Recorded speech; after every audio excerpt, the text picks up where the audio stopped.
दोस्तों, ऐसा नहीं होगा कि आपकी सोया एकदम ड्राई होगी अंदर से जूसी होगी, बाहर से एकदम फ्लेवरफुल होगी और वो भी आपके घर के गैस पे बनेगी। ये रेसिपी दोस्तों देखना आपको सच में बहुत ज्यादा पसंद आएगी कि 2 कप के आसपास होगा ये। सोया को सारा फ्लेवर, सारा टेक्सचर, सारी जूसीनेस आपने ही देनी है। तो मैं क्या करता हूँ कि सबसे पहले जो सोया है ना उसको अच्छे से धो लेता हूँ। फिर आप कढ़ाई में पानी डालना, हाई फ्लेम पर रखना गैस को, और इसी पानी में सारे फ्लेवर्स डालना।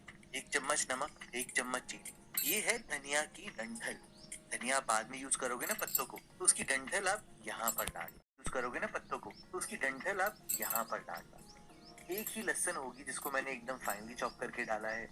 बहुत थोड़ी सी अदरक होगी जिसको मैंने फाइनली चॉप करके डाला है, और विनेगर डाला है।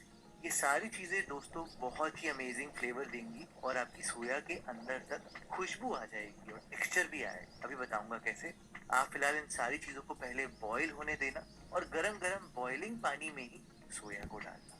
विद इन 2-3 मिनट्स ही दोस्तों ऐसा होता है कि सोया पूरा फूल जाता है।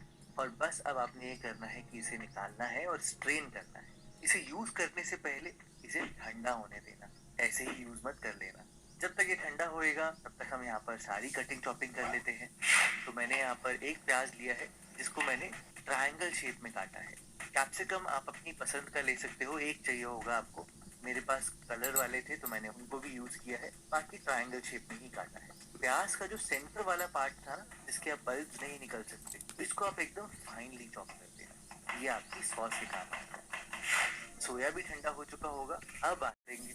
देखो, आपने क्या करना है, क्योंकि ये ड्राई सोया है तो इससे आपको हल्का हल्का सा पानी निकालना है। सारा पानी नहीं निकालना दोस्तों, बस एक बार आप हल्का प्रेस करना, काफी हद तक पानी निकल जाएगा। थोड़ा सा पानी सोया के अंदर रह जाएगा, जिससे आपका सोया जूसी रहेगा। ध्यान रहे इसी पानी में फ्लेवर भी तो था ना। अब कोटिंग चढ़ाने के लिए कि आपका सोया क्रिस्पी भी बने, तो आप क्या करना, एक बोल में सोया को पलटना, उसमें आप डालना 1 चम्मच अदरक लहसुन का पेस्ट, 1 चम्मच चिली सॉस, आधा चम्मच नमक, आधा चम्मच एरोमेट पाउडर डालना, और पहले इन सारी चीजों को आप मिला देना। इससे क्या होगा कि आपके ये जो सोया है ना उसके ऊपर एक लिक्विड सी कोटिंग हो जाएगी, जिससे कि आपकी जो अरारोट और मैदे की कोटिंग होगी एकदम परफेक्ट बनेगी। एकदम इवन कोटिंग के लिए सबसे पहले आपने कॉर्न स्टार्च को डालना है, लेकिन गलती से भी कॉर्न स्टार्च सारा एक साथ नहीं डालना, एक एक चम्मच करके डालना है। तो डालना, हल्का सा मिलाना अच्छे से, फिर डालना, फिर मिलाना अच्छे से, और फिर देखना एक लिक्विड सी कोटिंग आ जाएगी।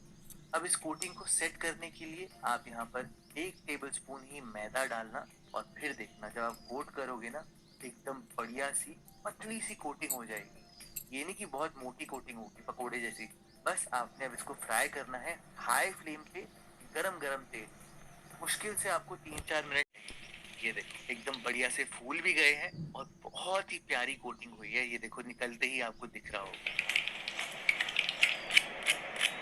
बाहर से क्रिस्पी भी है, कोटिंग भी एकदम पतली सी बढ़िया सी हुई है। अगर मैं आपको तोड़ के दिखाऊं तो ये अंदर से सॉफ्ट है, जूसी भी है। और बस दोस्तों, अपने स्लैब में सारी चीजें रेडी करके रखना, जो काटा हुआ है, अदरक लहसुन सब कुछ, A to Z सारी सॉस वॉस सब कुछ तैयार करके रखना। फिर छोटे से बोल में थोड़े से पानी में आप 1 चम्मच अरारोट को मिलाकर रखना। वैसे इस रेसिपी में गाढ़ा करने के लिए बहुत सारे अरारोट की जरूरत नहीं है, पर बनाकर रेडी करके रखें फ्लेम पर। एक तो गरम बहुत जल्दी होगी, और सॉस, 1 चम्मच विनेगर, और इन सॉसेस को पकाना बहुत जरूरी है, नहीं तो ना कलर आएगा ना बढ़िया फ्लेवर आएगा। 30 सेकेंड्स पकाना, ज्यादा बिल्कुल मत पकाना, और फटाफट से यहाँ पर आधा कप पानी डाल देना। गलती से भी दोस्तों ज्यादा पानी नहीं डालना, नहीं तो आपकी सब्जियां सौगी हो जाएंगी और बिल्कुल फ्लेवरफुल नहीं लगेंगी। पानी डालते ही आधा चम्मच नमक, आधा चम्मच काली मिर्च, आधा चम्मच एरोमेट पाउडर MSG या यीस्ट एक्सट्रैक्ट, तीनों में से कोई भी चलेगा। अगर नहीं है तो स्किप कर देना। बस सारी चीजें मिलाकर 1 बड़ा चम्मच टमाटो केचप आपने डाल दी, और फिर देखना ये ऑटोमेटिकली गाढ़ा होने लग जाता है दोस्तों। ये जो सॉसेस हमने यूज करी है ना, ये अपने आप थिक होनी शुरू हो जाती है।